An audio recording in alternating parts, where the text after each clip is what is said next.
오늘 설교 제목은 교만은 패망의 선봉입니다. 제목을 듣는 순간 어떤 내용으로, 어떤 줄거리로 설교할 것인지 짐작이 되시죠? 충분히 짐작이 되실 겁니다. 그리고 어떤 결론에 이를 것이다 예측이 되실 것입니다. 그러면은 내용도 알고 있고 결론도 알고 있으니 설교 들을 필요가 없을까요? 아니지요. 또 말씀을 들어야 하겠지요. 왜 그렇습니까? 아직 우리가 겸손에 이르지를 못하고 있기 때문입니다.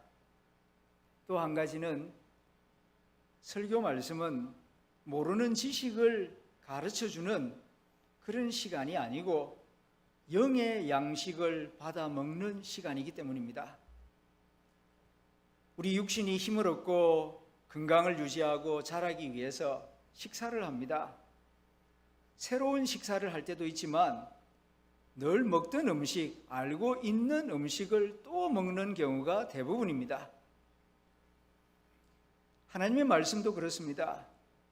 몰라서 듣는 것이 아닙니다. 알고 있지만 또 듣고 또 받아 먹음으로 해서 영의 양식을 먹는 시간, 그 시간이 설교를 듣는 시간이요 하나님께 가까이 나아가는 시간인 줄로 믿습니다. 그러므로 겸손한 마음으로 하나님의 말씀을 경청할 때에 또 새로운 은혜와 힘을 주시는 줄로 믿습니다. 교만은 좋은 것입니까? 나쁜 것입니까? 교만은 해로운 것입니까? 아니면 유익한 것입니까? 교만은 나쁜 것입니다. 교만은 해로운 것입니다. 왜 그렇습니까?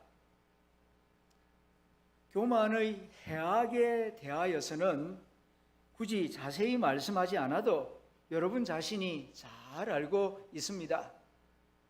교만으로 인하여 생기는 악한 일과 불행한 일들, 안타까운 일들 언급하자면 수십 가지, 아니 수천 가지가 넘을 것입니다. 교만은 부부생활, 가족생활, 교회생활, 직장생활, 사회생활, 학교생활, 심지어는 나라와 나라, 국제 간의 관계에도 많은 해악을 초래합니다. 그래서 하나님은 교만을 가장 미워하신다고 말씀합니다. 잠언 6장 16절부터 19절을 제가 읽어봅니다. 여호와께서 미워하시는 것 곧 그의 마음에 싫어하시는 것이 67가지이니 곧 교만한 눈과 거짓된 혀와 무죄한 자의 피를 흘리는 손과 네 번째는 악한 계교를 꾀하는 마음과 다섯 번째는 빨리 악으로 달려가는 발과 여섯 번째는 거짓을 말하는 망령된 증인과 일곱 번째는 형제 사이를 이간하는 자이니라. 하나님이 미워하는 것, 싫어하는 것 7가지가 있다 하면서 7가지를 쭉 우리에게 알려주고 있는데 그 7가지 가운데에서도 하나님이 첫 번째로 미워하시는 것, 첫 번째로 싫어하시는 것을 말씀하는데 그것이 무엇이라고 말씀하였습니까? 예, 교만한 눈. 7가지 악 가운데에서 하나님이 첫 번째로 미워하고 싫어하는 것이 교만한 눈을 하나님이 제일 싫어하고 미워하신다고 지혜자 솔로몬이 우리에게 가르쳐주고 있습니다. 왜 교만한 눈이라고 말할까요? 참 신기한 것은 이 마음은 눈에 보이지 않는데 눈으로 나타납니다. 그래서 눈이 마음의 창이라고 말하지 않습니까? 마음속에 교만을 가지고 있으면은 그 눈에, 눈빛에 그것이 은연중에 나타나요. 그래서 하나님은 교만한 눈을 싫어한다, 미워한다, 그렇게 말씀합니다. 동양에서도 교만을 말할 때에 꼭 그 사자성어 중에 눈목자를 쓰고 있습니다. 안중무인, 안하무인, 다 거기에 눈이라고 하는 의미의 글자가 들어가 있지 않습니까? 안중무인, 눈에 보이는 사람이 없다. 교만해서 사람을 무시하고 방자하고 업신여기는 사람을 나타내는 사자성어입니다. 안하무인도 같은 의미가 아닙니까? 내가 너보다 더 우월하다, 내가 더 똑똑하다, 내가 더 훌륭하다, 그런 마음으로 거드름을 피우고 다른 사람들을 무시하고 깔보는 이런 교만한 마음, 하나님이 아주 싫어하는 마음입니다. 그런데 사람들은 이 교만의 심각성, 교만이 얼마나 뿌리 깊고 무서운 죄인가를 잊어버리고 살아갈 때가 많습니다. 사실 알고 보면 세상에 수많은 악들은 교만으로부터 생겨나고 있습니다. 겸손한 자가 악을 행하는 경우는 거의 없습니다. 교만한 자가 악을 만들어내는 것입니다. 그래서 영국의 기독교 작가인 C.S. 루이스는 교만의 심각성을 알고 이런 말을 합니다. 세상이 시작된 이래 모든 나라와 가정을 불행하게 만든 주된 원인은 가난도 아니고 질병도 아닙니다. 세상을 불행하게 만드는 주된 원인은 바로 교만이다. 그렇게 예리하게 잘 지적해주고 있습니다. 나라가 무너지는 것도 겉으로 보기에는 경제적이다, 아니면은 뭐 전쟁 때문이다, 질병 때문이다, 그렇게 말하는데 아니에요. 나라가 무너지는 근본적인 이유도 교만 때문입니다. 성경은 이것을 우리에게 잘 가르쳐주고 있습니다. 한 예로 다니엘서 4장을 읽어보게 되면은 바벨론 제국의 왕 느부갓네살 이야기가 나옵니다. 느부갓네살 왕은 바벨론 제국의 두 번째 왕입니다. 바벨론 제국은 지금의 이란, 이라크 지역을 중심으로 해서 주전 7세기부터 한 200년 동안 중동 세계를 장악하였던 패권 국가였습니다. 주전 604년 갈그미스라고 하는 지역, 지금의 터키와 시리아의 국경 지역에 있는 그 지역인데, 그 갈그미스에서 중동 세계를 차지하려고 하는 애굽 군대와 이집트 군대와 이 바벨론 군대가 한판 붙었습니다. 어마어마하게 큰 전쟁이었습니다. 그런데 거기서 갈그미스 전투에서 이 느부갓네살이 승리합니다. 그 다음에는 소수민족들을 다 정복하고 그 중동 세계를 다스립니다. 그때 10대 소년이었던 다니엘이 포로로 끌려가서 바벨론에 살게 되지요. 그 이야기가 이 다니엘서에 자세히 나오는데, 느부갓네살은 이제 천하 태평 시대를 구가하게 됩니다. 그를 대적할 수 있는 나라와 군대가 중동 세계에 존재하지 않았기 때문입니다. 그런데 어느 날 밤에 자다가 꿈을 꾸게 되는데 아주 두려운 꿈을 꾸게 됩니다. 그 의미를 알 수가 없습니다. 그래서 아주 지혜가 출중한 다니엘을 불러다가 내가 꾼 꿈의 의미를 해석해다오. 다니엘이 자세히 듣고 하나님이 주신 지혜로 그 꿈의 의미를 해석을 해줍니다.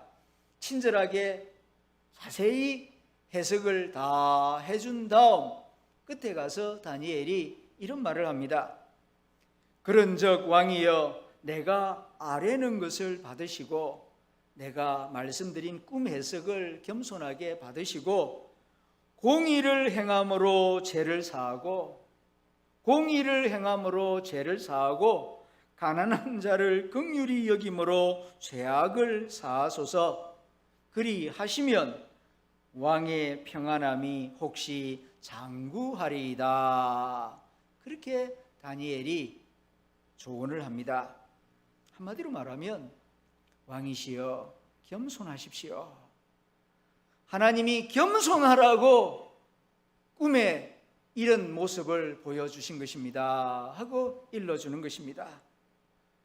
당신에게 큰 권력과 권세를 주신 분이 하나님이십니다. 하나님을 알고 하나님 앞에 겸손하십시오. 하나님 앞에 겸손해지는 길은 공의를 행하는 것입니다. 억울한 사람 생기지 않도록 권력을 가진 당신이 공의롭게 나라를 다스리십시오. 두 번째는 가난한 자들을 긍휼히 여겨 주십시오.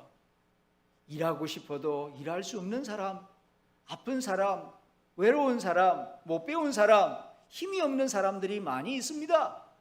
그들을 도와주시고 긍휼을 베풀어 주십시오. 그리하시면 하나님께서 당신의 권세와 권력이 오래 가도록 지켜주실 것입니다. 이렇게 조언을 한 것입니다. 그런데 이 느부갓네살이 불행하게도 이 다니엘의 조언을 받아들이지를 않습니다. 오히려 자기 자신을 더 높이고 더 찬양을 하려고 합니다. 그래서 백성들을 동원하고 신하들을 동원해가지고 동상을 세워라, 기념비를 세워라 그러면서 나 느부갓네살이 천하의 최고다, 그렇게 자기 이름을 온 천하에 높이려고 하였습니다. 다니엘서 4장 30절에 있는 말씀입니다.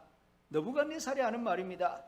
나 왕이 말하여 이르되 이 큰 바벨론은 내가 능력과 권세로 건설하여 나의 도성으로 삼고 이것으로 내 위엄의 영광을 나타낸 것이 아니냐 하였더라. 내 전부 다 자기밖에 없어요. 이 모든 것 다 내가 이룬 것이다, 내 것이다, 내 이름이 최고다, 이렇게 자기를 높입니다. 그럴 때에 하나님께서 그에게 무서운 말씀을 주십니다. 다니엘서 4장 31절, 이 말이 아직도 나 왕의 입에 있을 때에 하늘에서 소리가 내려 이르되 느부갓네살 왕아 내게 말하노니 나라의 왕위가 내게서 떠났느니라. 나라의 왕위가 내게서 떠났느니라. 하나님께서 말씀하시자 그는 정신을 잃어버립니다. 그래서 인간의 존엄성을 잃어버리고 그는 소처럼 변하여서 들판에 나가서 머리를 기르고 미친 사람처럼 소처럼 풀을 뜯어먹는 그런 비참한 신세가 되고 말았습니다. 교만하면 직위를 잃어버립니다. 내가 소중히 여기는 명예, 내가 가장 소중히 여기는 가족, 모든 것 다 잃어버리게 됩니다. 심지어는 건강까지도 잃어버리게 돼요. 겸손해야 종기를 얻고 화목하게 되고 건강도 얻고 평안도 얻는 법인데 교만하면은 다 잃어버리게 된다 하는 사실을 이 성경이 우리에게 가르쳐주고 있습니다. 교만할 때 나라만 잃어버리는 게 아닙니다. 직장만 잃어버리는 게 아닙니다. 가정도 잃어버리게 돼 있어요. 가족도 잃어버리게 됩니다. 가족 생활에 있어서 가족을 가장 위태롭게 하고 아프게 하고 힘들게 하는 것은 가난이 아니에요. 질병이 아니에요. 가족 생활을 가장 위태롭게 하는 것은 교만입니다. 교만한 남편, 교만한 아버지, 교만한 어머니 때문에 가족이 힘들어하고 행복해야 할 가족 생활이 지옥으로 변하는 경우가 들어 있습니다. 그래서 오늘 말씀은 교만에 대하여 아주 강하게 경고하고 있습니다. 18절 말씀, 교만은 패망의 선봉이다. 교만하면은 망한다. 교만하면 끝난다. 교만하면은 죽는다. 교만하면은 미래가 없어요. 왜 그렇습니까? 하나님이 교만한 자에게는 더 이상 복을 주지 않으시기 때문입니다. 그래서 교만은 패망의 선봉이요 교만한 마음은 넘어짐의 앞잡이다. 그렇게 경고하고 있습니다. 우리가 살다 보면은 사건 사고가 어느 날 갑자기 생기는 것이 아님을 알지 않습니까? 전조현상이라는 게 꼭 있어요. 망하기 전에 나타나는 전조현상, 그게 뭐냐 하면은 교만입니다. 교만함입니다. 교만하고 이게 중단이 안 되면은 계속 가면은 틀림없이 망하게 되어 있습니다. 그래서 지혜자 솔로몬은 말합니다. 교만한 자하고 같이 가지 마라. 지금은 크고 화려하게 보여도 교만한 자하고 손을 잡고 같이 가면은 그 망하는 길이다. 너 망하고 싶으냐? 그러면 교만한 자하고 손잡고 같이 가라. 차라리 좀 부족해도 겸손한 자하고 마음을 같이 하고 겸손한 자를 가까이 하는 것이 지혜자다. 그게 앞으로 복받는 길이다. 그렇게 솔로몬이 우리에게 가르쳐 줍니다. 여러분들 운전하시면서 도로에서 이 도로 표지판 많이 보시지요? 이 도로 표지판이 운전자들에게 위험을 경고하고 있습니다. 이곳에서는 이렇게 조심하셔야 됩니다. 이곳은 이런 곳입니다. 그러니까 이렇게 운전하십시오. 이렇게 안내하는 표지판이 아닙니까? 마찬가지입니다. 여호와 하나님이 우리를 경고하십니다. 어떻게 경고하십니까? 말씀을 통하여, 작은 사건 사고들을 통하여서 겸손하여라. 계속 그렇게 나가다가는 큰 코 다친다. 조심해라. 우리에게 알려주십니다. 성경을 통하여, 설교 말씀을 통하여, 또 내 삶에 일어나는 이런저런 크고 작은 사건들을 통하여서 하나님이 우리에게 말씀합니다. 잘 들어야 할 것입니다. 보험하시는 분들은 아실 겁니다. 하인리 법칙이라는 걸. 하인리 법칙이라고 하는 것은 한마디로 말하면 대형 사고가 어느 날 갑자기 꽝 하고 터지는 게 아니고 작은 사건 사고들이 계속 쌓이고 쌓여서 이게 이제는 큰 대형 사고로 나타난다 하는 것인데, 과학적으로 하인리라고 하는 사람이 연구를 해보니까 이 300번의 사소한 징후가 계속 나타나는데 그걸 무시해버리면은 29번의 작은 사고가 발생하고, 이 작은 사고도 무시해버리고 겸손하지 아니하면은 한 번에 대형 사고가 꽝 하고 터져서 엄청난 피해를 입게 된다 하는 그런 법칙입니다. 하나님은 교만을 싫어하십니다. 그냥 싫어하는 것이 아니라 무척이나 싫어하십니다. 왜 하나님이 교만을 그렇게 싫어하십니까? 교만은 우리를 불행하게 만들기 때문입니다. 교만은 배우지 못하게 만듭니다. 교만은 우리가 잘못했을 때 고치지 못하게 만듭니다. 교만은 항상 내가 오라, 그래도 내가 오라, 이렇게 고집을 피우게 만듭니다. 교만은 우리 죄에 대하여 애통하지 못하게 만듭니다. 하나님께 회개하는 것을 막습니다. 그것은 우리가 다른 이에게 제가 잘못했습니다, 제 잘못입니다, 용서해 주십시오, 이런 말을 못하게 만듭니다.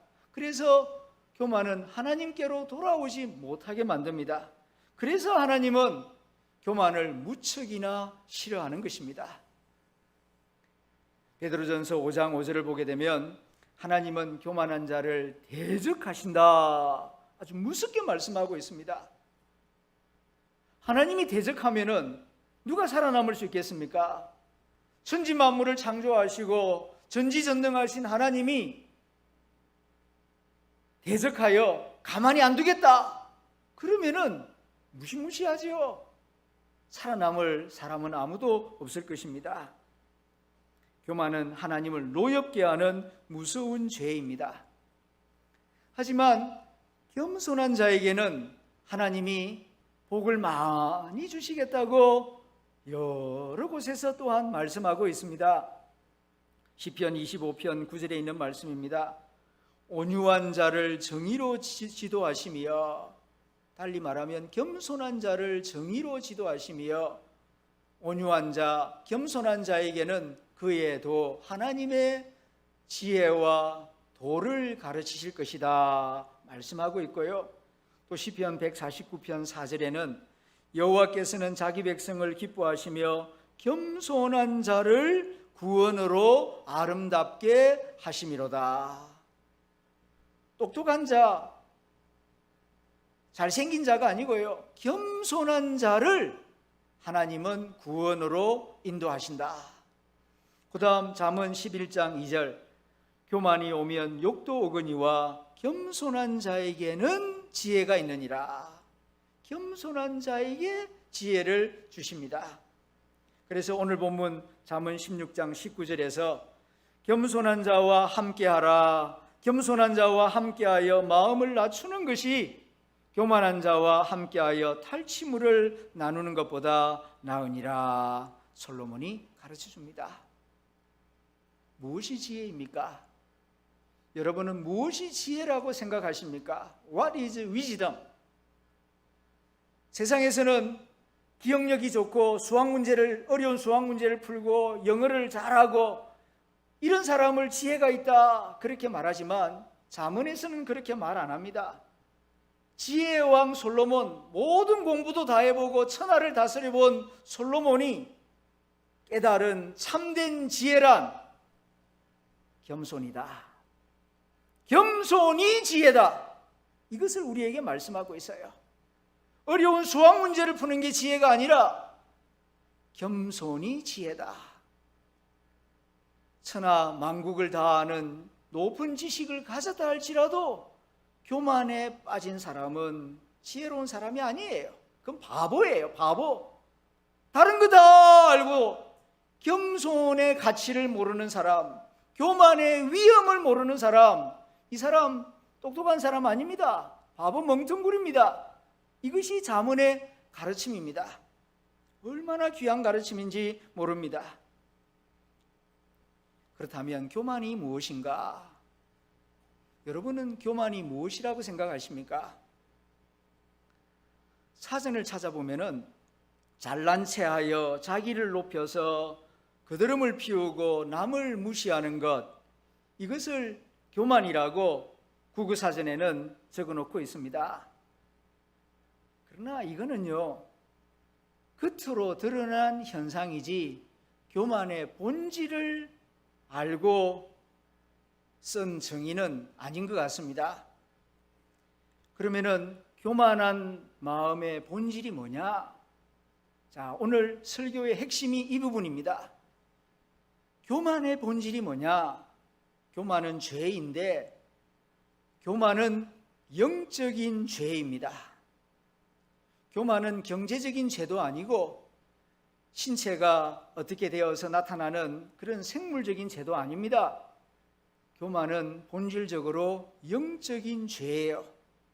이걸 모르면은 자꾸 이 마귀의 교만의 장난에 걸려 넘어지게 되어 있습니다.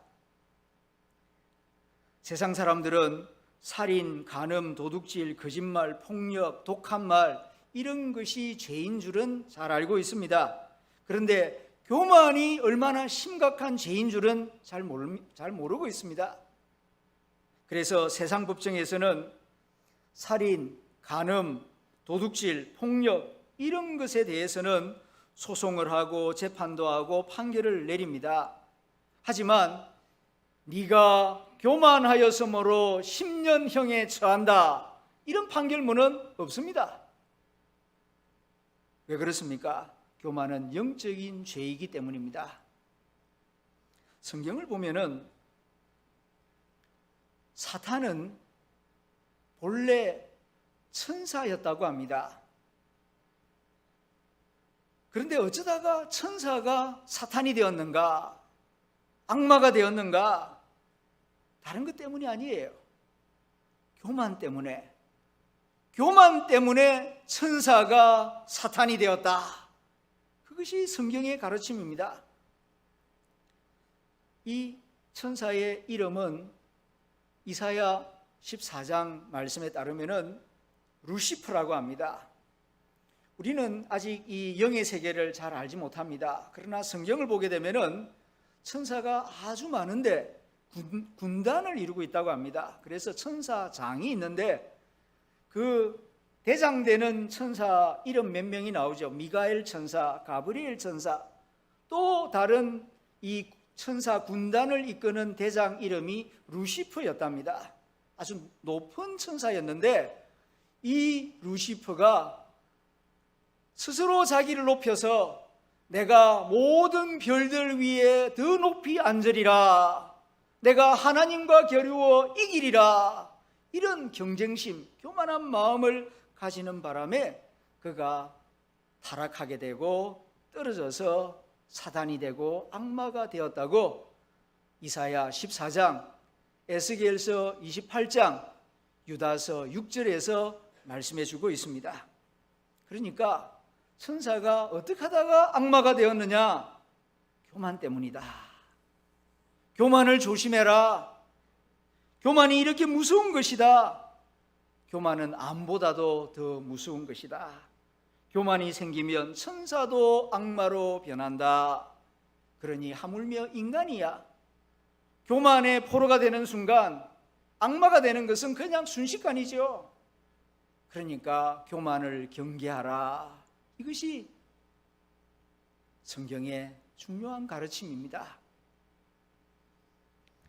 앞에서 교만은 영적인 죄라고 말씀드렸습니다. 그렇습니다. 교만은 영적인 죄입니다. 물질이 많다고 교만하고 가난하다고 겸손한 것 아닙니다. 키가 크다고 교만하고 키가 작다고 겸손한 것 아닙니다. 가만히 보면은 가난한 사람 가운데에서도 교만한 사람 많고요, 못 배운 사람 가운데에서도 교만한 사람이 있습니다. 이거는 사실 꼭 외형적인 모습으로 교만과 겸손을 분류할 수가 없어요. 왜 그렇습니까? 이 교만은 마귀의 장난이기 때문입니다. 교만한 사람은 마귀의 장난에 놀아나는 사람입니다. 교만한 사람들, 또 교만한 일들을 가만히 관찰해 보면은 교만의 세 가지 특징이 꼭 나타납니다. 첫째는 거짓말입니다. 교만한 자는 정직하지 않습니다. 정직하면 교만하기가 어려워요. 나는 창조주가 아니다. 나는 피조물이다. 나는 언젠가는 죽어서 흙으로 돌아간다. 이 엄연한 사실을 인정한다면 교만할 수가 없어요. 그런데 죽을 인간이 죽지 않을 인간처럼 거짓말을 해요. 모르는 것이 많은데 다 안다고 착각을 합니다. 교만이 거기서 생겨나요. 거짓에서 생겨납니다. 정직함에서는 교만이 잘 생겨나지 않습니다. 두 번째, 교만은 경쟁심입니다. 모자라서 교만하는 게 아니고 경쟁하는 게 아니에요. 다 가지고 있는데도 자기보다 더 나은 사람을 보면은 저놈 잡아야 되겠다.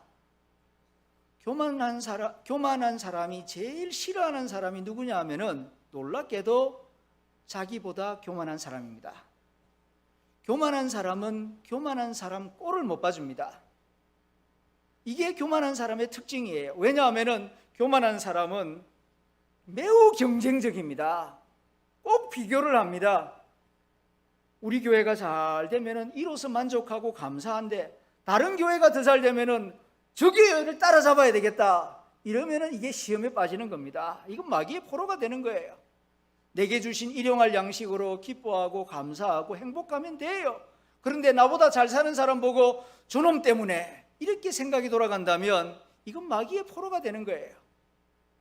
교만의 두 번째 특징이 경쟁적이다.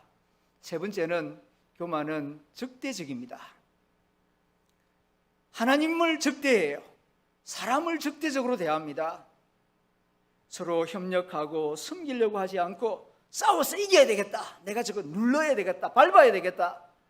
이렇게 생각이 돌아갑니다. 이게 교만한 자의 중요한 특징입니다.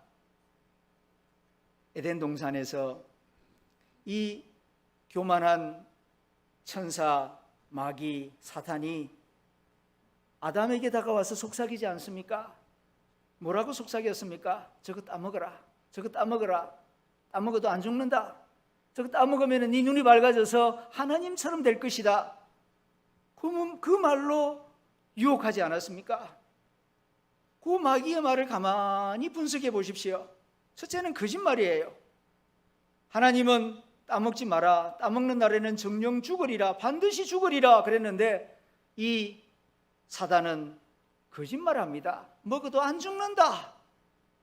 그리고 두 번째는 경쟁심을 일으키죠. 그거 따먹으면 하나님처럼 되리라. 하나님과 같아지리라. 경쟁심을 부추겨요. 인간은 어떤 경우에도 하나님처럼 되지 않습니다. 인간은 피조물이에요. 하나님은 창조주이시고, 그런데 거짓말하여 하나님과 경쟁을 불러일으킵니다. 그리고 마지막에는 하나님을 대적하게 만들죠. 하나님 하신 말씀을 거역하게 만듭니다.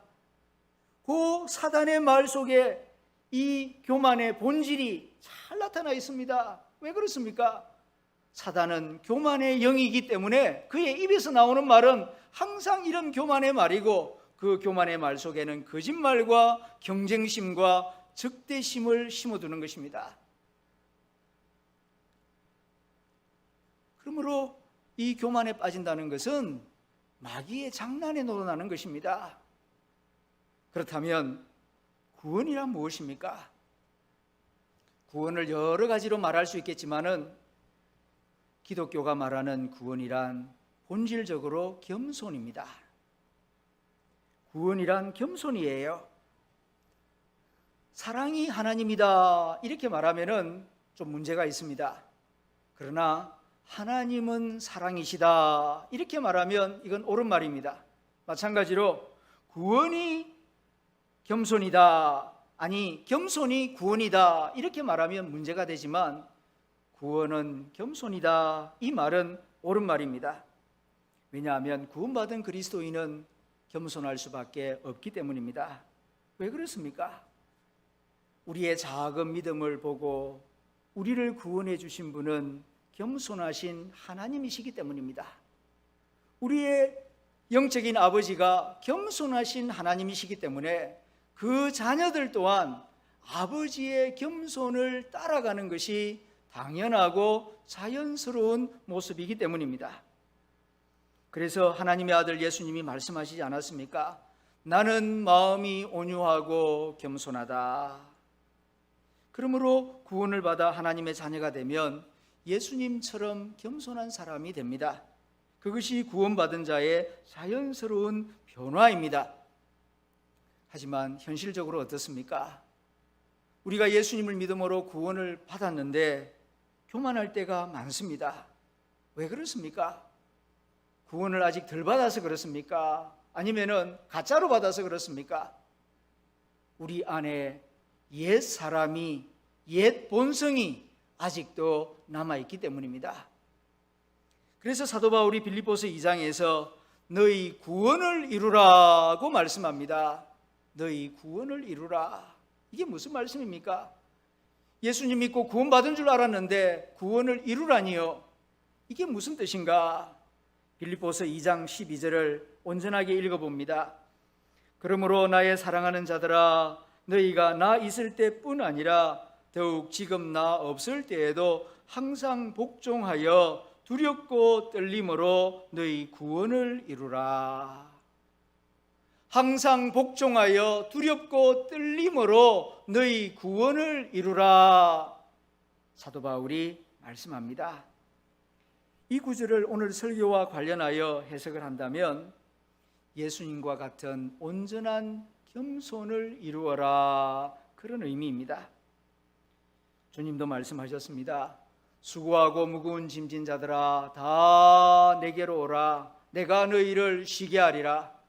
나는 마음이 온유하고 겸손하니 나의 멍에를 메고 내게 배우라.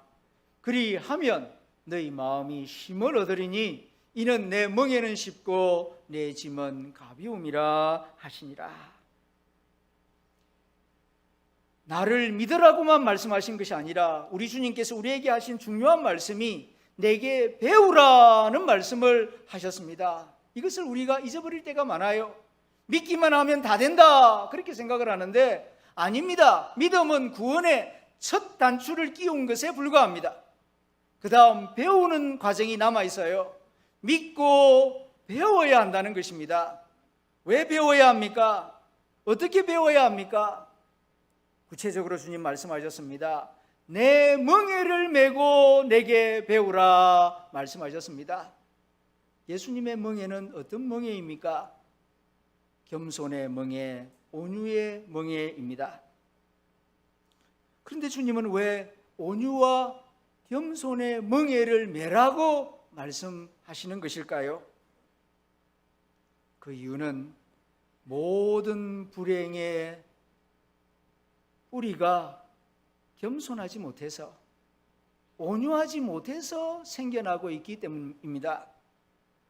조금만 온유할 수 있다면, 조금만 겸손할 수 있다면 많은 갈등과 싸움을 줄일 수가 있을 것입니다. 짐이 가벼워질 것입니다. 우리가 느끼지 않습니까? 내가 조금만 온유했더라면 그때 그렇게까지 극단적으로 나가지는 않았을 텐데, 한결 나아졌을 텐데, 그때 내가 조금만 겸손하고 내 마음의 굽을 낮출 수만 있었다면 그런 분열과 싸움을 방지할 수 있었을 텐데, 교만한 바람에, 말이 거칠게 나오는 바람에 그렇게 상처를 주고 상처를 받아서 오랜 세월 동안 힘들게 지내는 경우가 얼마나 많습니까? 세상의 많은 불행은 가난 문제도 아니고 질병 문제도 아니고 교만과 거친 말 때문이다. 그러므로 나의 멍에를 메고 내게 배우라. 나는 마음이 온유하고 겸손하다. 겸손해지고 온유해지면은 너희 마음이 힘을 얻을 것이다. 짐이 가벼워질 것이다. 평강을 얻을 것이고 관계가 회복될 것이고 구원을 경험할 것이고 작은 천국을 경험하게 될 것이다. 그래서 주님은 나의 멍에를 메고 나의 겸손, 나의 온유함을 배우라고 말씀하고 있는 것입니다. 하나님 아버지가 교만을 그렇게 미워하시는 이유가 이제 이해가 되십니까? 우리 하나님 아버지가 교만을 미워하시고 겸손한 자를 사랑하시는 데에는 충분한 이유가 있습니다. 교만하면 하나님 아버지와 멀어질 수밖에 없기 때문입니다. 하나님은 사랑하는 자녀들과 멀어지는 것을 원치 않습니다. 그래서 교만을 미워하신다고 알려주시는 것입니다. 하나님은 사랑하는 자녀들과 가까이 지내고 화목하게 지내고 행복하게 지내기를 원하십니다. 하나님이 가지고 있는 좋은 것들을 마음껏 부어주시기를 원하십니다. 그러기 위해서는 겸손해야 되거든요. 겸손해야 하나님과 가까이 지낼 수 있고 하나님의 은혜와 좋은 것들을 마음껏 받아서 오래오래 누릴 수 있기 때문에 하나님께서는 교만하지 마라, 겸손하여라, 그리하여 나와 함께 행복하게 동행하기를 원한다라고 말씀하시는 것입니다. 이 말씀을 감사히 받아들이고 한 주일 동안 살아갈 때에 겸손하게 주님과 동행하는 저와 여러분들이 다 될 수 있기를 소망합니다.